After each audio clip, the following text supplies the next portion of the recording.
there is absolutely no consistency between being a moral anti-realist and having moral standards. Just compare to, like, I love to make the gastronomic comparisons.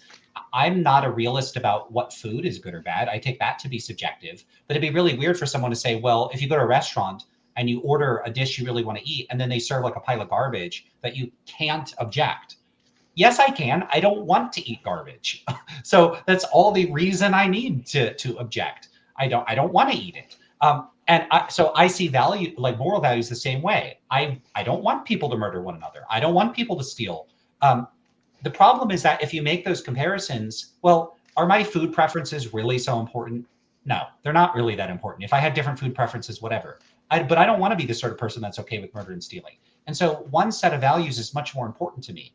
But when I'm comparing the two, I'm not comparing them in terms of their importance. Moral values are way up here. My taste preferences are way down here. One's much more important than the other. But that is not the point of comparison. The point of comparison is in terms of their metanormative characteristics, namely that I tend to treat both functionally as subjective, at least with respect to the way I speak and think and act.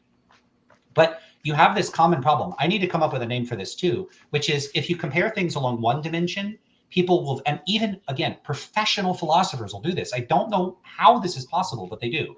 You compare something with respect to one characteristic, and then people will take you to be implying that they're of equal importance, or you're comparing them in some other respect. So if I say, hey, the sun and a basketball are both round, it would be ridiculous for someone to say, oh my God, are you comparing the sun and a basketball? The sun is much bigger than a basketball. It's much hotter than a basketball. It's much more important than a basketball. Are you some kind of moron? And it's like, well, what? I'm just saying they're both round. That's the point of comparison. I'm not comparing them in other respects. If I intended to, Yeah, I would have done so.